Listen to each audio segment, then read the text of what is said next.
അപ്പോൾ ഇങ്ങനെ ആ പെരുന്നാളൊക്കെ കഴിഞ്ഞ് എല്ലാവരും ഹാപ്പി ആയിട്ടിരിക്കുകയല്ലേ. അപ്പോൾ ഇന്ന് ഞാൻ വന്നിട്ടുള്ളത് പെരുന്നാളിൻ്റെ വീഡിയോ ആയിട്ടാണ് കേട്ടോ. ഇടാൻ കുറച്ച് ലേറ്റായി, എഡിറ്റിംഗ് ഒക്കെ കഴിഞ്ഞ് വരുമ്പോഴേക്കും ഒരു സമയം എടുത്തു കേട്ടോ. അതുകൊണ്ടാണ്. അപ്പോൾ വീട്ടിലായതുകൊണ്ട് എനിക്ക് കിച്ചണിൽ വലിയ ഡ്യൂട്ടിയൊന്നുമില്ല. രാവിലെ എണീറ്റ് വരുമ്പോഴേ ഉമ്മ ചിക്കൻ ഫ്രൈ ഉണ്ടാക്കുന്നുണ്ട് കേട്ടോ. പൊരിച്ച കോഴി ബിരിയാണി ഉണ്ടാക്കുന്നത്, അതും വാപ്പാൻ്റെ പച്ച മസാലയിൽ ഉണ്ടാക്കുന്നത്. എന്ന് വെച്ചാൽ വേവിക്കാതെ ചുമ്മാ തിരുമ്മി എടുത്തിട്ടുള്ള മസാലയിലാണ് കേട്ടോ. അതിൻ്റെ ഇടയിൽ കൂടെ ഇതേ വാപ്പ ചോറുണ്ടാക്കുന്നത്. ഇന്ന് ഫുൾ കുക്കിങ്ങും വാപ്പാൻ്റെ വകയാണ്. നല്ല അടിപൊളി ബിരിയാണി ആയിരുന്നു കേട്ടോ. അത് പിന്നെ പ്രത്യേകം പറയണ്ടല്ലോ, വാപ്പാൻ്റെ ബിരിയാണിയൊക്കെ അടിപൊളിയാണ്. ഇതിൻ്റെ ഇടയിൽ റെസിപ്പിയും കൂടെ പറഞ്ഞിട്ടുണ്ടായിരുന്നു കേട്ടോ. പിന്നെ എനിക്കത് വീഡിയോയുടെ ലെങ്ത്ത് കൂടിയപ്പോൾ ഞാൻ ഒഴിവാക്കിയതാണ്. അപ്പോൾ ബിരിയാണിയൊക്കെ സെറ്റ് ചെയ്ത് ആൾ പുറത്ത് പോയി റെസ്റ്റ് എടുക്കുന്നുണ്ട്. മോളൂനെ ഞാൻ രാവിലെ തന്നെ റെഡിയാക്കി. മോനാണെങ്കിലും പള്ളിയൊക്കെ കഴിഞ്ഞ് വന്നിട്ടുണ്ട്. വാപ്പയും പള്ളി കഴിഞ്ഞ് വന്നിട്ടാണ് കേട്ടോ പിന്നെ ബിരിയാണിയൊക്കെ ഉണ്ടാക്കിയിട്ടില്ല. സാധാരണ ഞങ്ങൾ പള്ളിയിൽ നിന്ന് ഇറങ്ങുന്നതിന് മുമ്പേ ബിരിയാണി ഉണ്ടാക്കലുണ്ട്.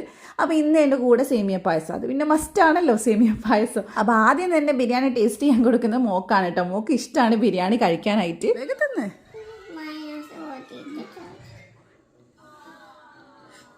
അത് സാരമില്ല.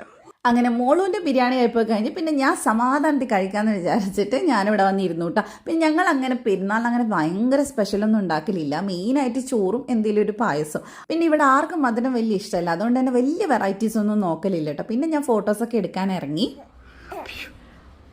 വീഴും വീഴും വീഴും. അപ്പോൾ ഫോട്ടോ എടുപ്പും കാര്യങ്ങളൊക്കെ കഴിഞ്ഞ് പിന്നെ ഞങ്ങൾ നേരെ ഒരു 11:30-12 മണി ആയിട്ടുണ്ടാവും. ഞങ്ങൾ ബാബിൻ്റെ അടുത്തേക്ക് പോവാണ്. ബാബി തന്നെ ഉമ്മാൻ്റെ സിസ്റ്ററാണ് കേട്ടോ. ഞങ്ങൾ ആകെ പോകുന്നത് അവിടേക്കാണ് പെരുന്നാളാകുന്ന സമയത്തൊക്കെ. പിന്നെ വാപ്പാൻ്റെ വീട് തൃശ്ശൂരായതുകൊണ്ട് അങ്ങോട്ട് പോയി വരൽ പെരുന്നാളിന് നടക്കൂല. അത് ഈ ലീവുള്ള ദിവസമൊക്കെ പോലുള്ളൂ കേട്ടോ. അപ്പോൾ ഞങ്ങളെല്ലാവരും കൂടെ റെഡിയായി പോവാണ്. ഞാനും ഉമ്മയും ഉപ്പയും പിന്നെ പിള്ളേരും. അങ്ങനെ എല്ലാവരും കൂടെ ഇതേ ബാബിൻ്റെ വീട്ടിലെത്തി. ഇവിടെ വന്നു കഴിഞ്ഞാൽ പിന്നെ അടിപൊളിയാണ് കേട്ടോ. പിള്ളേരെല്ലാവരും കൂടെ നല്ല രസമാണ്. അപ്പോൾ അതേ ചെറുക്കൻ ഇവൻ്റെ കൂടെ സെറ്റായിട്ടുണ്ട്. പിന്നെ ഇവിടെ കസിൻ സിസ്റ്റർ പുഡിങ് ഉണ്ടാക്കിയിട്ടുണ്ടായിരുന്നു കേട്ടോ. ഇളനീർ പുഡിങ്ങാണ്. ഇവരുടെ തെങ്ങി തന്നെ ഉണ്ടായ ഇളനീരൊക്കെ വെച്ചാൽ ചെയ്തത്. പക്ഷെ പാല് പിരിഞ്ഞു പോയി, ഒരു പണി കിട്ടിപ്പോയി. പക്ഷെ എന്തായാലും സംഭവം നല്ല ടേസ്റ്റ് ഉണ്ടായിരുന്നു കേട്ടോ. അപ്പോൾ അതൊക്കെ കഴിഞ്ഞ് നമ്മുടെ മെയിൻ ഐറ്റം ബാബിൻ്റെ ബിരിയാണി ഇവിടെ സെറ്റായിട്ടുണ്ട്. ബാബിൻ്റെ ഫുഡൊക്കെ അടിപൊളി ടേസ്റ്റാണ് കേട്ടോ. എനിക്ക് ഭയങ്കര ഇഷ്ടമാണ് കഴിക്കാൻ.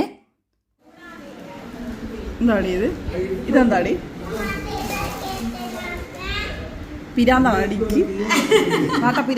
അങ്ങനെ എല്ലാം കഴിഞ്ഞത് നമ്മൾ ഫുഡ് കഴിക്കാനിരുന്നു. ചിക്കൻ ഫ്രൈയും എന്തൊക്കെയോ സംഭവങ്ങളുണ്ടായിരുന്നു.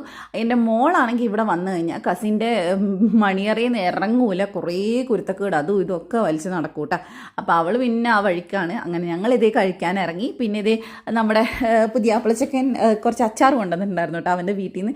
നല്ല ടേസ്റ്റ് ഉണ്ടായിരുന്നു. ചേന വെച്ചിട്ടുള്ള അച്ചാറായിരുന്നു. അപ്പോൾ എല്ലാം കഴിഞ്ഞ് വൈകുന്നേരം തുള്ളിച്ചാടി ഞങ്ങളെല്ലാവരും കൂടെ മുഴപ്പിലങ്ങാട് ബീച്ചിൽ പോയെങ്കിലും ബീച്ചിൽ കയറ്റിയില്ല. അവിടെ ഭയങ്കര ബ്ലോക്കായിരുന്നു. തിരിച്ച് വീട്ടിലേക്ക് തന്നെ വരേണ്ടി വന്നു കേട്ടോ. അപ്പം പിന്നെ നിങ്ങളുടെ സ്പെഷ്യൽ എന്തൊക്കെയായിരുന്നു, നിങ്ങൾ എന്തൊക്കെയായിരുന്നു പരിപാടി എന്നൊക്കെ കമൻറ്റ് ചെയ്യണേ. അപ്പോൾ അടുത്തിട്ട് കാണാം. ബൈ.